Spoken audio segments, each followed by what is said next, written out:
말씀을 살펴가는 우리에게 성령님의 감화 감동하심을 하게 해주셔서 성경의 말씀을 하나님께서 말씀하고 싶으신 대로 고스란히 만나는 우리들이 되게 하옵소서.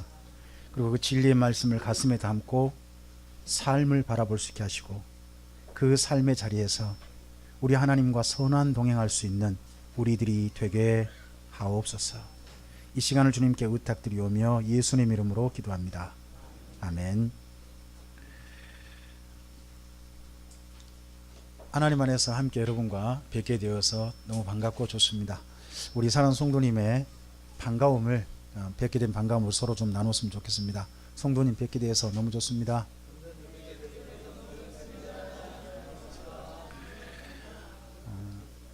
또 안부 좀 물어보시죠. 지난 한 주간 좋으셨습니까?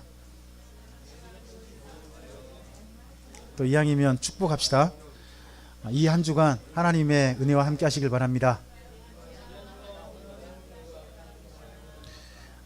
여기까지 이르신 여러분, 이 한 주간도 주의 선하신 손길과 함께 하길 바랍니다. 제가 어제 우리 서상덕 전사님과 통화하다가 뜻밖의 이야기를 들었습니다. 제가 화순에 그 서 전사님께서 지난번 한번 저를 고용해 주셔서 나무를 심으러 간 적이 있습니다. 몇 번. 나무를 심으러 가서 산에서 심고 왔는데 거기 심으러 갈 때마다 포크로는 일해 주시고 계셨던 바깥 사장님 계셨거든요. 그쪽 이장님이시고. 근데 그분이 지난 제가 한 2개월 전만 해도 벌써 2개월? 한 달? 한 달 전에 같이 나무 심고 했는데 그분이 갑자기 심근경색으로 돌아가셨다고. 그래서 어제 거기 장례식 다니러 가신다는 이야기를 어제 들었습니다. 듣는데 갑자기 너무 허망한 거예요. 뭐 불과 몇 달 전에 그분과 함께 나무 캐고 그분 포크레인 작업해 주면 거기다 나무 심고 했던 그분인데 이야기가 그분에게 생생히 기에 있는데 그분이 갑자기 돌아가셨다는 이야기 들으니까 이런 그랬습니다. 우리의 삶에 사실 죽음이란 건 정말 뜻밖입니다. 여러분 죽음이란 것을 한자로 표현할 때요 전역석에 그리고 칼 비자를 씁니다.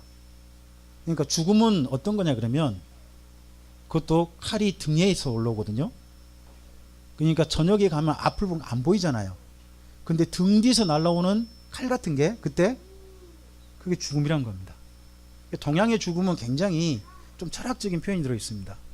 사실 죽음은 뜻밖의 나타나는 우리의 손님일 수 있습니다.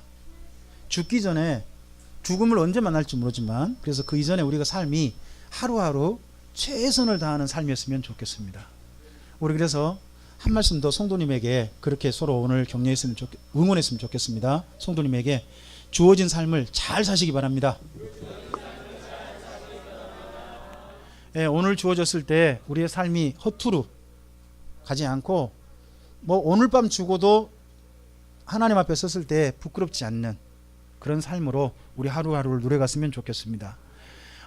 오늘 우리가 이제 창세기를 마치고 출애굽기로 들어가게 되는데요.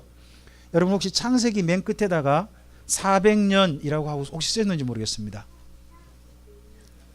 창세기하고 출애굽기 사이의 시간 간격이 400년을 훌쩍 뛰어넘습니다. 이제 물론 이 이야기는 아브라함에게 하나님께서 하셨던 말씀을 따라 그렇게 이야기한 겁니다. 400년이 안 될 수도 있습니다만은 일단 성경에서 약 400년이라고 그렇게 이야기하니까 그렇게 우리 좀 써놓읍시다. 400년 동안 우리가 일반적으로 이스라엘 민족이 애굽 땅에 살 때 뭘 했다고 생각 많이 기억이 나십니까? 400년 동안 이스라엘 민족은 애굽에서 무슨 생활했다? 종살이 했다라고 그렇게 생각하죠. 그러나 이스라엘 민족이 400년 동안 전체적으로 종살이 했다고 보기는 어렵습니다. 자, 요셉 이후에 이스라엘 민족은 그 나라의 공신입니다. 공신. 그렇죠? 7년 가뭄을 극복하고 나라를 안정시키고 왕에게 모든 힘을 모아준 그 주변 모든 나라들까지도 애굽의 이 곡창지대의 힘에 다 굴복하게 만든 대제국의 어떻게 보면 면모를 확실하게 다져놓은 사람이 요셉입니다. 그러므로 요셉의 그 남은 가족들은요 당연히 그 황실의 최고의 대우받는 가족이었을 겁니다. 그래서 이 황실 이야기가 먼저 출발되어집니다. 여러분 출애굽기 1장 1절부터 7절은요. 7절은 요셉을 공신으로 알고 있는 애굽 왕조 이야기입니다. 그래서 여기 이야기는 7절로 우리가 정리할 수 있습니다. 이 시간이 얼마인지 모릅니다만은 7절 우리 함께 읽어봅시다. 이스라엘 자손은 생육하고 불어나 번성하고 매우 강하여 온 땅에 가득하게 되었더라. 여기 7절까지를 물론 학자들 사이에 의견이 분분합니다. 그러나요 역사는 확실한 증거가 없어요. 다만 추정이고 주장이거든요. 근데 그래도 대세적인 주장, 가장 많은 주장을 따라서 제가 좀 여러분께 말씀드리겠습니다. 거기 7절 옆에다가 써놓으십시오. 힉소스 왕조. 1절부터 여기 7절까지 이 왕조를 가리켜서 보통 힉소스 왕조라고 그럽니다. 이집트에서 여러 왕조가 있어요. 이 다음 왕조, 힉소스 왕조 다음 왕조가 힉소스 왕조가 17번째 왕조고 그 다음 왕조가 18번째 왕조예요. 근데 이 힉소스 왕조를 일반적으로 많은 분들이 어떻게 알고 있냐 그러면 이집트 본토인이 아닌 이방인이 세운 왕조로 봅니다. 그래서 유일하게 셈족이라고 하는 족속이 세운 왕조를 보통 힉소스 왕조라고 하거든요. 그래서 그 왕조 때 요셉이 총리가 됐을 것이고 그 왕조 때 이집트 속에서 이스라엘 민족이 굉장히 번성했을 것이다 라고 봅니다. 여러분 사실 종살이 때 번성하기는 쉽지 않습니다. 평안하고 안정된 삶을 누리니까 그 식구들이 번성한 거죠. 그래서 먼저 번성한 겁니다. 번성했는데 왕조가 바뀐 겁니다. 여러분 8절 첫머리 줄거나 볼까요?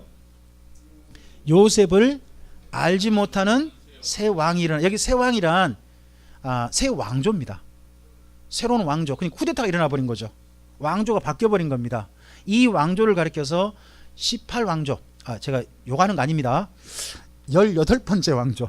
그러니까 예굽에 여러 왕조가 있는데 그 중에 18번째 왕조라는 그 왕조입니다. 이 왕조 때에 유명한 사람이 있습니다. 여러분 이집트 사람 가운데서요. 이집트 바로 가운데 여자가 남자인 척하고 다스리는 여자 황제가 있었습니다. 나중 클레오파트라 말고 그 황제가 있었거든요.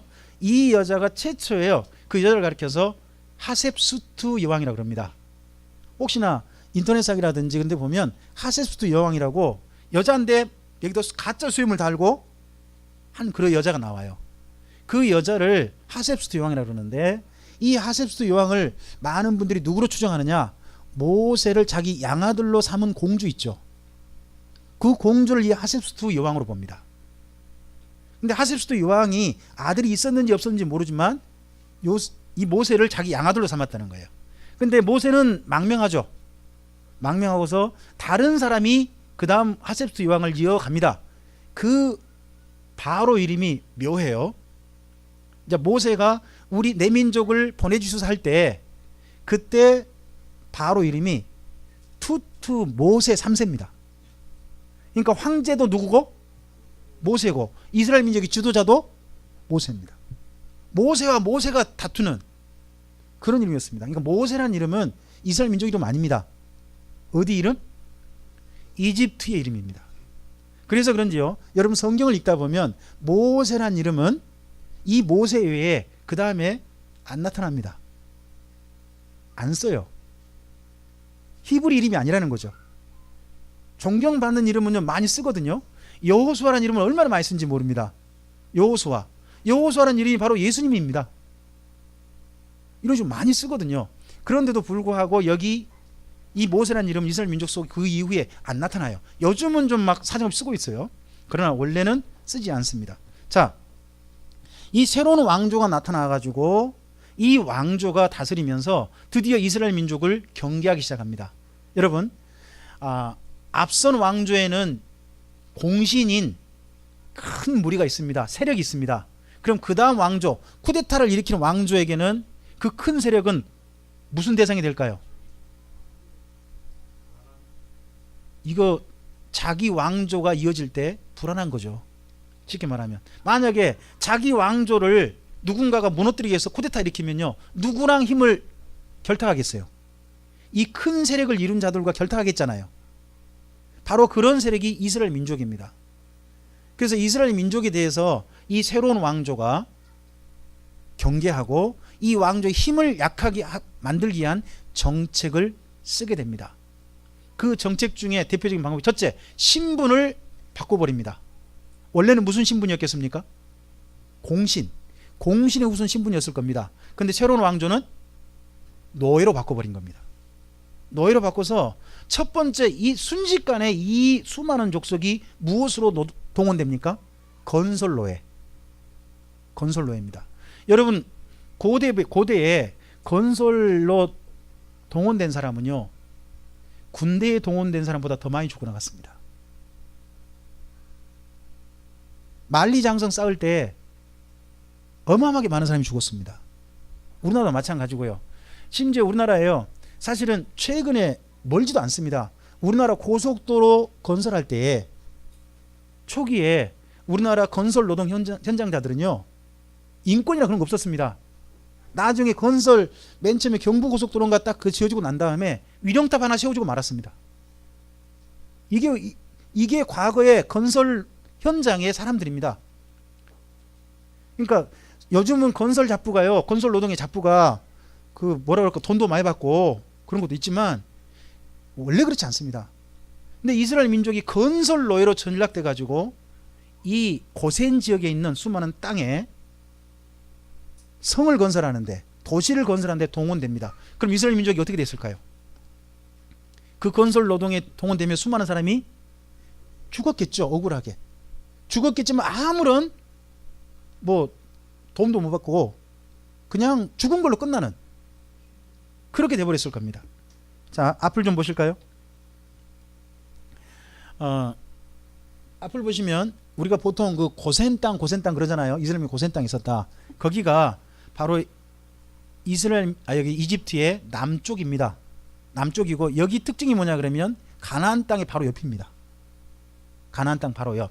여기서 많이 살았습니다. 근데 이 사는 이곳에서 이곳 지역에 있는 도시를 건설한 겁니다. 라암셋 비돔이라고 혹시 보인가요? 라암셋 비돔. 이쪽 도시를 건설하는데 이스라엘 민족을 동원한 겁니다. 멀리 가게 한 건 아닙니다. 그곳 도시를 저렇게 건설하면서 이곳에 동원된 겁니다. 그래서 지금은요, 여러분 이집트 성지순례를 가시면 라암셋은 꼭 갑니다. 라암셋에 지금도 굉장히 많은 유적이 남아 있습니다. 그 당시 옛날 이스라엘 민족이 지었을 것 같은 도시 흔적이 남아 있어요. 한 번쯤 이집트 가신다면 여러분 라암셋은 한번 가보셨으면 좋겠습니다. 여러분 이왕 가실 때 저도 이왕 데려가시면 더 좋겠고, 저도 아직 안 가봤으니까.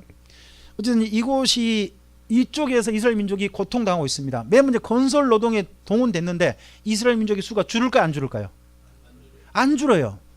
안 줄으니까 이제 두 번째, 이 수가 안 줄으니까 국가적으로는요, 몇 가지 좀 해야 돼요. 여러분 과거에 국가적인 경쟁력, 국가의 힘 그러면 뭘까요? 예, 노동력입니다. 노동력. 노동력만큼 큰 힘이 없습니다. 노동력과 함께 또 하나 큰 힘이 뭘까요? 상대편 나라의 큰 힘, 군사력이 있겠죠. 근데 그와 함께 또 하나 힘이, 지금도 이 힘이 있습니다. 그게 바로 식량입니다. 식량. 식량만큼 큰 힘이 없습니다. 식량은 과거로부터 지금까지 무기입니다. 무기예요.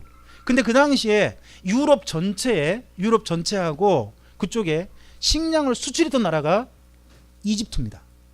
근데 그 이집트의 식량을 건설하는 그 현상이 바로 어디냐 그러면 이 고센 땅입니다.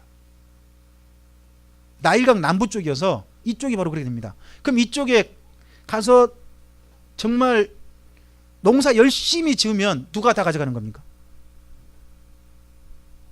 이집트가 싹 가져가 버리고 지은 사람들은 겨우 먹고 살게 주고, 그 정도의 동원하면서 이렇게 했는데도 이스라엘 민족의 수가 느니까 이번에는 인구를 조절할 정책을 해서 첫 번째 간 게 아기 낳는 여자들을 오게 해가지고, 너 아기 낳는 여자들한테 모두 말해라. 아기 낳을 때 누구는 죽이고. 근데 산에 다 죽이면 될까요, 안 될까요? 국가 노동력이 다 없어지면 안 되잖아요. 그럼 누구는 살렸겠어요? 제가 우리 천집사님 댁으로 해볼까요? 효상인 살리고 효율인 죽여버리라고 하는 거예요. 우리 집으로 말하면 성종이 살리고 성강이 성경이는 죽이라고 하는 거예요. 한 명은 살리는 겁니다. 근데 누구는 다 살려요? 우리 집 은진이 은영이는 괜찮습니다. 여자들은 다 살리되 이거 남자들은 한 명만 살리는 이 정책을 가게 된 겁니다.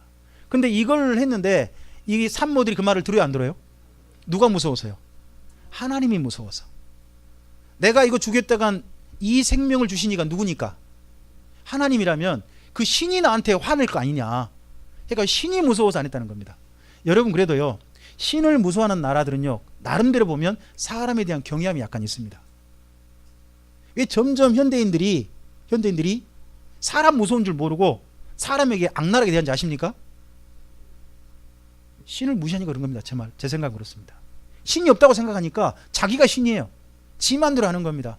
그러나 신을 존경하는 나라, 적어도 신을 인식하는 나라는요, 어떤 신이든지 간에 보면 나름 인간에 대한 존중감이 있습니다. 물론 그 인간의 존중이란 자기 신을 믿는 사람에게만입니다. 그렇습니다만은 그래도 인간에 대한 존중감이 약간 있는 거예요. 이 여자들을 동원했는데 이 여자들이 말을 안 듣죠.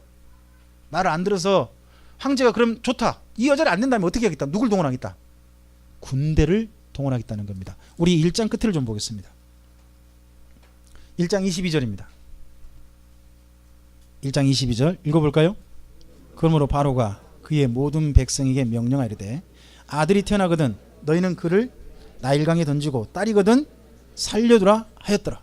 이때 이래서 모든 이집트인이라고 했지만 사실은 군대라고 보통 봅니다. 근데 이 군대가 동원될 때요, 잘 보시기 바랍니다. 아들이 태어나거든 어떻게 하고 어디에 던지라고요? 왜 나일강에 던질까요? 나일강에 왜 던져요? 가령 땅에 묻어버려라 그럴 수도 있잖아요. 근데 왜 나일강에 던져요? 그게 이집트 신앙이에요. 이집트인의 모든 생명은 누가 줬다? 나일강이라는 신이 줬다고 믿습니다. 나일강에 신이 줬으니까 생명 준 누구한테? 나일강한테 그냥 주라는 겁니다. 그러면 누가 알아서 할 거다? 나일강이 알아서 할 거다. 그러면 나일강 속에서 어떤 애들은 어떻게 될까요? 죽겠죠. 어떤 애들은 어떻게 살까요? 그 나일강에 우리가 지금 모세 얘기하면 봅니다만은 수많은 그 이스라엘 민족 얘기들이 둘째 이상 태어나면 작은 갈대바구니 같은 데다가 아기를 담아서 흘려보낼 겁니다. 기를 수 없으니까. 그러면 그걸 누가 볼까요? 애굽 사람들이 보겠죠. 그럼 본 사람 중에는 어떻게 할까요? 일부는 살려줬겠죠. 그런 사람 중에 누가 있는 겁니까? 모세가 있는 겁니다. 자, 어쨌든 이런 일들을 이스라엘 민족이 당합니다. 이 일을 당할 때 그 중에 한 사람이 누구냐 그러면 2장에 누굽니까? 바로 모세네 가족입니다. 잘 보시기 바랍니다. 모세네 가족에 이 가족에서 모세 앞서 태어난 사람이 있죠. 누구 태어나 있습니까? 아론과 미리암이죠. 그러면 누구는 안 죽었죠? 미리암은 상관없어요. 아론은 안 죽었잖아요. 왜요? 장남이니까. 장남은 안 죽이는 거예요. 근데 둘째부터는 죽이는 겁니다. 여러분, 이런 국가정책 따르겠습니까? 안 따르겠습니까?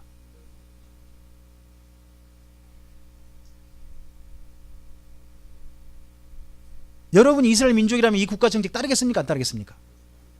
안 따르고 싶어도 별 수 없이 지켜야 됩니다.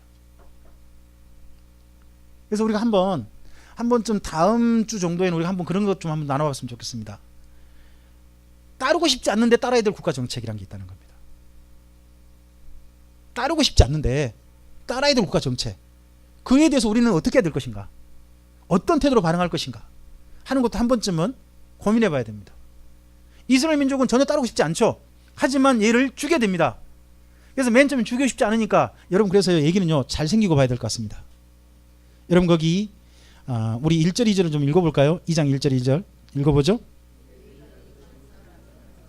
레위 여자에게 장가들어 그 여자가 임신하여 아들을 낳으니 그가 잘생긴 것을 보고 석 달 동안, 여러분 그러면 석 달 이전에 다 버리려고 하는 것 같습니다. 근데 아기가 어쨌다고요?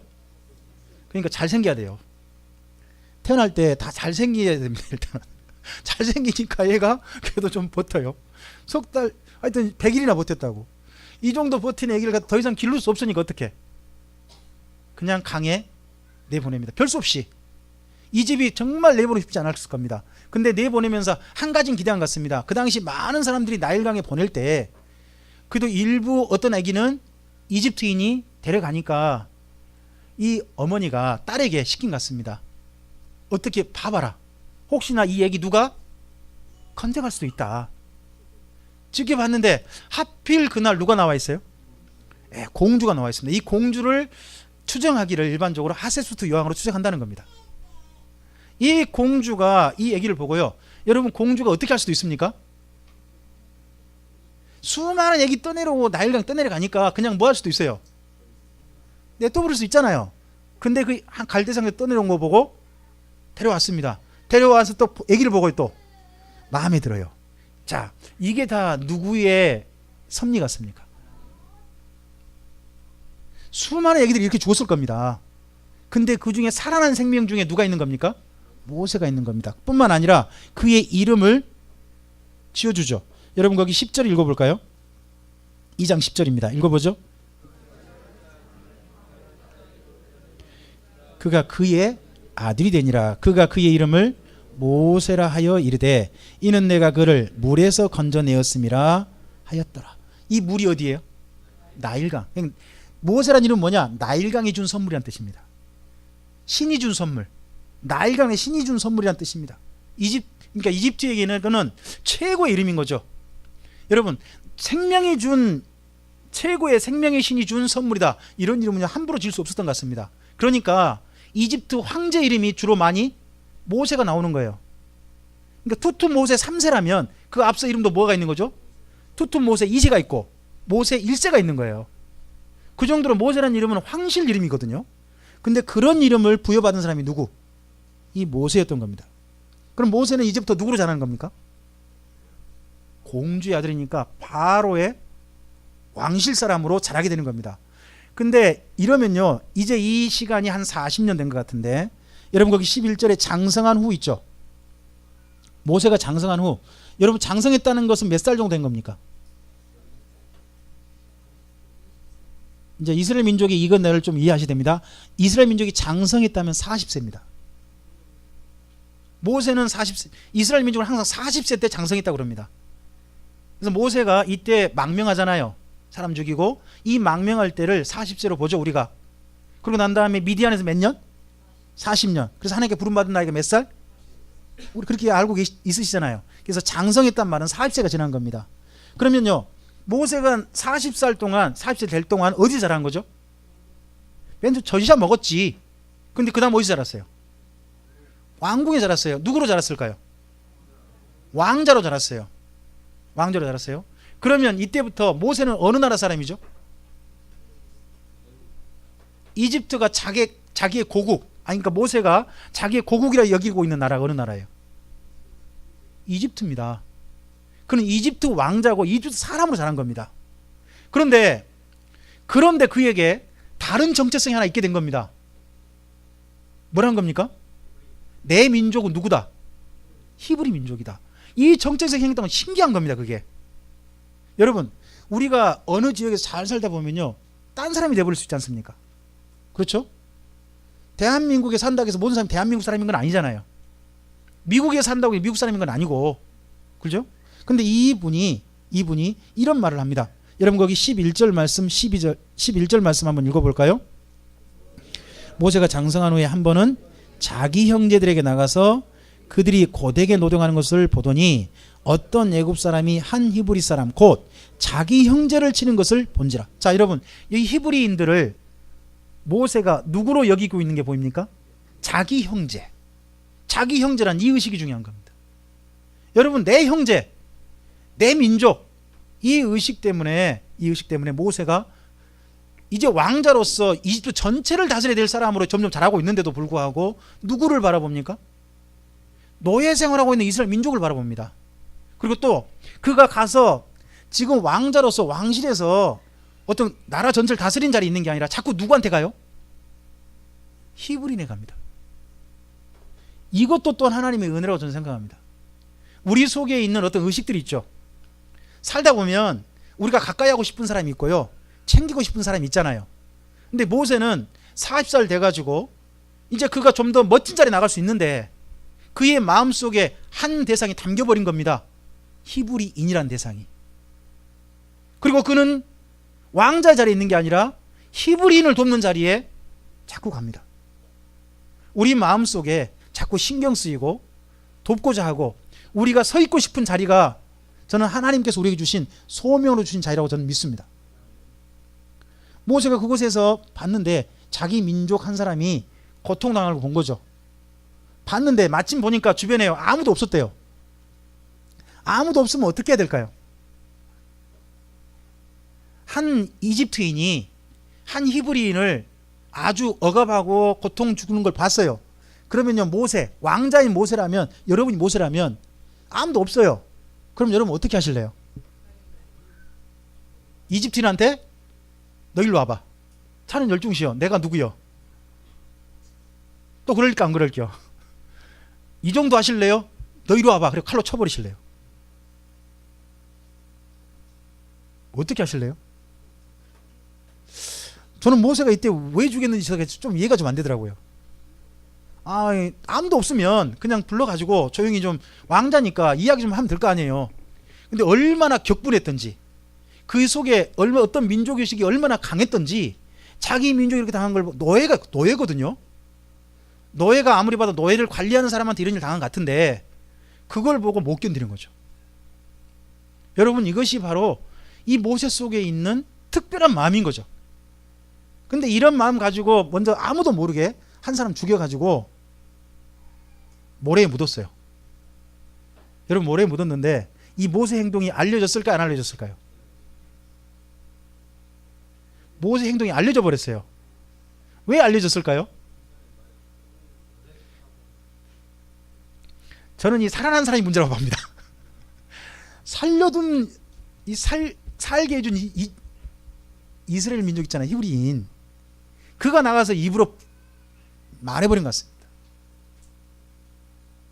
이게 완전 범죄 될 수 있었거든요. 근데 그 사람이 말해버렸던지 모세 이야기가 누구한테 쫙 퍼져 있어요? 히브리인들 사이에 쫙 퍼져 있어요. 그리고 히브리인들 사이에 서로 또 이제 이번에는 민족들끼리 서로 안 좋은 거 가지고 서로 싸우고 있는 거죠. 모세가 그걸 보고 답답해가지고 왜 같은 민족끼리 싸웁니까? 했더니 그 중에 잘못한 사람이 뭐예요? 당신 이제 나도 죽일게요? 이러는 겁니다. 그러니까 모세가 뜨끔한 거죠. 순식간에 자기 이야기가 어떻게 됐다? 다 퍼져 있구나. 그러면 좀 더 있으면 이 이야기가 누구한테 갈까요? 왕에게 가겠죠. 그럼 어떻게 될까요? 여러분, 노예를 죽인 건 아무런 죄가 없습니다. 그러나 쉽게 말하면 로마에서요, 로마 시민권자를 죽이면 어떻게 됩니까? 그 사람 자기 목숨 내놔야 됩니다. 이집트에서도 이집트 시민이라 불린 이집트인이 죽임당한 겁니다. 누구에 의해서? 모세에 의해서. 그러면 누가 책임을 져야 돼요? 왕자라 할지라도 모세가 책임져야 되는 겁니다. 그러니까 모세를 잡아 죽이려고 찾습니다. 그러니까 모세가 죽기 싫으니까 어디 간 거예요? 그래서 미디안 땅으로 왔다는 겁니다. 앞을 좀 보실까요? 미디안 땅 보이십니까? 미디안, 여기가 이집트고 이 중간에 시나이 반도가 있고 그 너머 있는 이 땅을 가리켜서 미디안 땅이라고 그럽니다. 그래서 미디안 땅은 이집트 땅이 아니에요. 미디안 땅 따로 부릅니다. 따로 불러서 굉장히 먼 땅에 간 겁니다. 쉽게 말하면 망명한 거죠. 망명해서 이곳에 가 있습니다. 그곳에 가서 맨 처음에는 정착하지 못하고 또 돌았던 것 같습니다. 근데 또 돌았는데요, 모세가 이집트 사람인 게 사람들한테 자꾸 보여요. 왜? 어떻게 보일까요?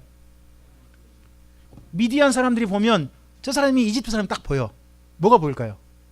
그 당시에 말, 또 옷차림, 이런 것들이 다 보이는 겁니다. 전혀 다르니까. 근데 그런 이집트 사람으로 보인 이 모세가 그곳에 다른 신을 섬긴 제사장입니다. 여러분, 이드로라는 사람은 미디안 사람들이 섬기는 신의 제사장입니다. 여호와 하나님 섬기는 사람 아닙니다. 딴 신 섬기는 사람이에요. 그 이드로라는 사람의 딸들이 양떼를 기르고 있는데 그걸 좀 도와주다가 이 이드로의 집에 초대받죠. 초대받고서 그 집에 머물기를 좋아해서 아예 딸을 결혼하게 합니다. 그러면 이드로는 무슨 생각한 겁니까? 대일사인 거죠. 근데 대일 사이인데 어떤 사이로 든 겁니까? 여러분 옛날에 우리나라에 머슴이라고 아십니까? 머슴? 그냥 사이가 아닌 거예요. 그냥 무슨 뭐 시키는 일 시키는 그런 사람으로 둔 겁니다. 그러면 이드로가 이 이집트인이 어떤 사람인지 알아챘다는 거죠. 지 나라에 뭔가 일 말썽 일으켜 가지고 이 나라에 지금 도망쳐 왔다. 그러면 우리 집에 거둬놓으면 이 사람 내 마음 부려도 이 사람은 아무 말 못한다. 그런 사람 알아챈 겁니다. 그렇게 해서 이 집에서 40년 동안이나 모세가 보내게 됩니다. 그럴 때 첫째 아들 낳아서 이름을 좀 짓죠. 여러분 거기 21절 22절 한번 우리 읽어보겠습니다. 모세가 그와 동거하기를 기뻐하며 그가 그의 딸 시보라를 모세에게 주었더니 그가 아들을 낳음에 모세가 그 이름을 뭐라고 했다고요? 게루솜이라 하여 이르되 내가 타국에서 나그네가 되었음이라 하였더라. 여기서 그러면 모세는 타국이라겠죠. 타국이 어디예요? 미디안 땅이잖아요. 그럼 그의 고국은 어디죠? 이집트예요. 모세는 이때까지도 자기는 민족은 어느 민족이지만 히브리 민족이지만 내 나라는 이집트다 하는 그런 의식이 있는 거예요. 내 나라는 이집트이다 하는 그런 의식이 있었습니다. 이런 시간이 몇 년 지났다고요? 자, 그럼 다시 한번 봅시다. 모세가 태어날 때 어떤 일이 있었습니까? 히브리인들이 어떤 일을 당하고 있었죠? 모세가 태어날 때 아기들이 죽임당했죠. 죽임당하고 있지 않습니까? 근데 모세가 지금 몇 살 돼갑니까? 40세 넘어서 미디안 생활 지나니까 몇 살? 80세까지 갑니다. 80세 동안 이스라엘 민족이 어떤 일을 당할까요? 그 사이에 당한 일을 이렇게 표현하고 있습니다. 여러분 거기 23절 이하 우리 읽어보겠습니다. 25절까지 읽어보죠. 이스라엘 자손은 고된 노동으로 말미암아 탄식하며 부르짖으니 그 고된 노동으로 말미암아 부르짖는 소리가 하나님께 상달된지라. 하나님이 그들의 고통 소리를 들으시고 하나님이 아브라함과 이삭과 야곱에게 세운 그의 언약을 기억하사 하나님이 이스라엘 자손을 돌보셨고 하나님이 그들을 기억하셨더라. 이 시간이 무려 80년입니다. 80년 동안 이스라엘 민족이 가장 험악했던 시간은 노동에 동원된 겁니다. 노동에 동원된 것. 노동에 동원돼서 이스라엘 민족이 노동의 현장에서 무슨 소리를 냅니까? 여기 부르짖었다고 돼 있죠. 근데 이게 원래 말은 신음하답니다. 그 현장에서 얼마나 노동이 힘들었던지 사람들이 뭐 한 겁니까? 신음한 겁니다. 고통에 신음한 겁니다. 그러면요, 이 신음하는데 한 가지 일은 아예 그냥 소리도 못 냅니다. 너무 삶이 힘드니까요. 여러분 둘째 아들 태어나고 셋째가 아들 또 태어날 때 그냥 나일강에 버리는 건요 신음소리도 아닙니다. 이건 일도 아니에요. 여러분 고통이 너무 크다 보면요 다른 사람들 오메 저런 일을 어떻게 당할까 하는 그런 고통도요 별일도 아니게 돼요. 더 큰 고통이 있으니까. 그럴 수 있잖아요. 이스라엘 민족은 하루하루가 너무 큰 고통이었어요. 이런 시간이 무려 몇 년? 모세 이후로만 봐도 80년이란 말이에요. 그러면 모세 이전도 본다면요 조금 생각해 보면 적어도 100년 정도 이런 일을 당한 거예요. 여러분 100년 정도 이런 일을 당할 때 이스라엘 민족이 이런 일을 당할 때 하나님은 어디 계셨나요?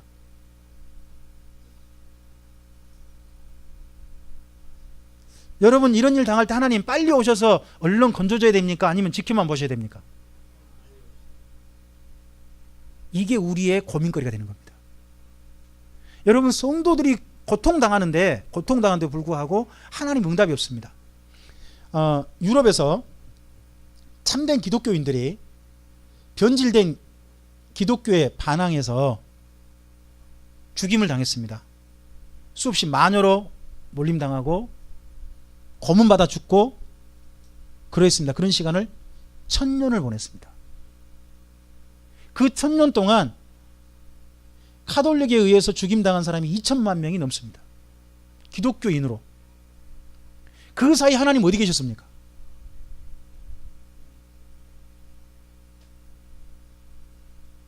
이스라엘 민족이 지금 이집트 땅에서 첫째 아들 외에 둘째 아들은 죽임당했습니다. 그 이후로.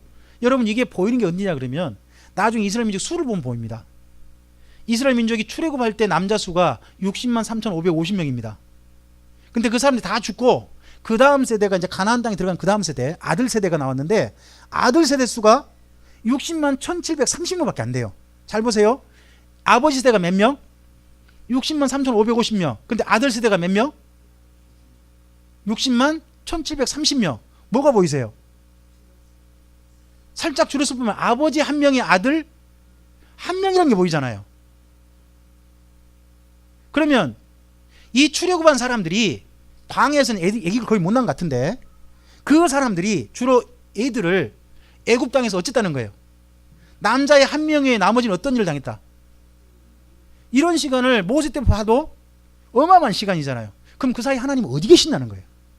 뭐 하셨냐는 거예요. 우리는 이런 딜레마를 이에 대한 고민을 이해해 볼 수 있는 게 나중에 3장입니다. 여러분 왜 이때 하나님 가만히 계셨을까 궁금하십니까? 그럼 다음 시간에 꼭 함께 하시기 바랍니다. 함께 하시되 오늘은 그 시간 속에 하나님 뭐 하셨느냐? 하나님도 일하고 싶으십니다. 근데 하나님은 이때 일하셨다라고만 이야기되고 있습니다. 여러분 거기 25절에 기억하셨더라 줄 그어놓으시겠습니까? 25절에는 어디요? 기억하셨더라. 뭘 기억하셨습니까? 약속을 기억하셨습니다. 또 하나가 뭡니까? 이스라엘 민족을 기억하셨습니다. 약속을 기억하시고 이스라엘 민족을 기억하셨습니다. 그리고 들으셨습니다. 여러분 거기 24절에 고통 소리를 뭐 하시고? 들으시고 줄을 그어놓으시기 바랍니다. 우리가 이 하나님이심을 믿기에 주님 앞에 서는 겁니다. 때때로 하나님께서 침묵하십니다. 너무 오랫동안 이론의 성도들이 너무 힘들어합니다. 어려움이 너무 오래되니까, 고통이 너무 오래되니까 제가 이 고통을 언제까지 당해야 됩니까? 이 어려운 일을 언제까지 제가 견뎌내야 됩니까? 하는 것들이 있습니다. 근데 그러할 때 우리는 감각하지 못하지만 성경은 이렇게 얘기합니다. 하나님은 듣고 계신다고. 그리고 또 말씀하십니다. 하나님께서 그 사람과 맺은 언약을 기억하고 계신다고. 또 하나 더 아예 그 사람을 기억하고 계신다고 성경은 이야기하고 있다는 겁니다. 이런 하나님을 믿고 우리가 주님 앞에 서는 겁니다. 우리 옆에 계신 성도님에게 한번 그렇게 이야기해 주시겠습니까? 저를 기억해 주시겠습니까? 여러분 우리 참빛교회 성도님들 가운데 한번 여쭤보겠습니다. 여기까지 함께 하신 분 가운데 특별히 좀 오래 함께 하셨던 분, 이전 왕성교회 시절 계셨던 분한테 좀 여쭤볼게요. 왕성교회 시절에 우리 교회 다녀가셨던 분들 기억나십니까? 이름?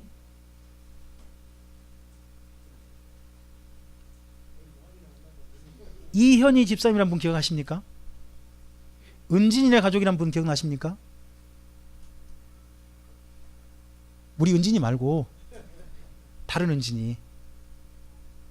자, 우리가 시간이 지나니까 벌써요 우리 머릿속에서 많은 걸 잊습니다. 근데 하나님은 400년 지났습니다. 400년 동안 이스라엘 민족은요 이 이집트 땅에 있으면서요 이집트인이 돼버렸습니다. 누구를 잊어버렸을까요? 하나님을 잊어버렸어요. 근데 그런 이집트 땅에서 400년 동안 이스라엘 민족을 여전히 기억하고 계시는, 잊지 않고 계신 한 분이 있는 겁니다. 누구? 하나님이셨습니다. 그 하나님이시기에 지금 이 시간 저와 여러분 하나님 앞에 설 수 있는 겁니다. 내가 하나님을 기억한 게 아니라 여러분 하나님께서 나를 기억해 주신 겁니다. 그러게 그분 앞에 설 수 있는 겁니다. 그래서 우리는 이 말씀을 통해 한 가지를 분명하게 이해할 수 있습니다. 하나님은 우리의 신음소리를 들으신다는 겁니다. 제가 우리나라 분이 지은 찬양 가운데서 이 찬양은 참 좋아했고 지금도 좋아합니다. 근데 오늘 마침 이 본문과 연결되어져서 생각이 나서 함께 좀 우리가 부르고, 우리 자신의 신음소리, 여기 이스라엘 민족의 신음소리뿐만 아니라 현재 여러분도 신음하고 계신 일이 있지 않습니까? 여러분 마음에, 여러분 삶 속에 여전히 고통을 주는 일이 있지 않습니까? 그 신음소리를 듣고 계신 하나님,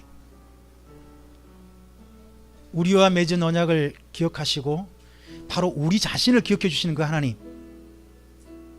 그 하나님을 바라보면서 이 노래로 우리를 주 앞에 드렸으면 좋겠습니다.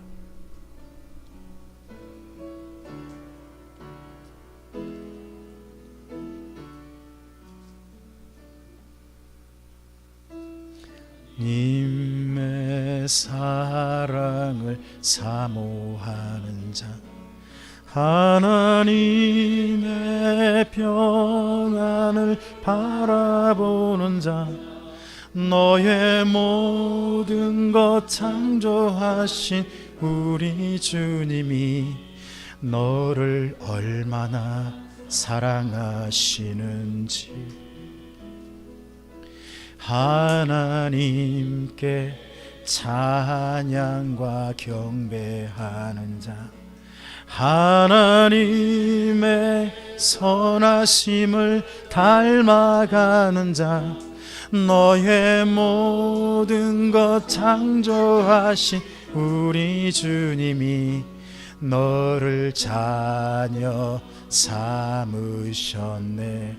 하나님 사랑의 눈으로, 하나님 사랑의 눈으로 너를 어느 때나 바라보시고, 하나님 인자한, 하나님 인자한 귀로서 언제나 너에게 기울이시네. 어두움에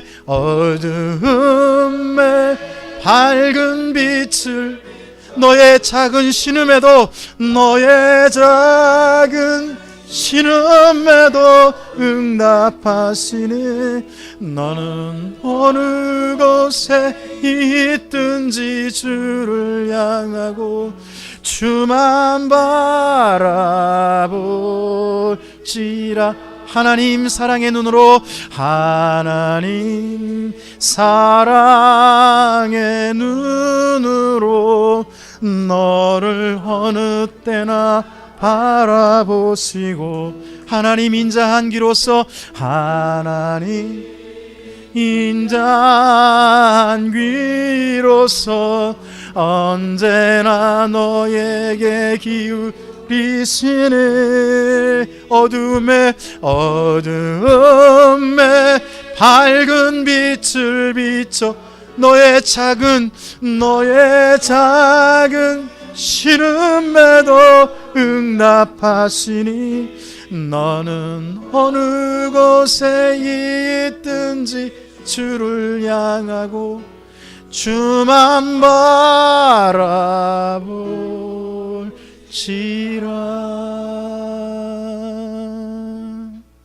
기도하시겠습니다.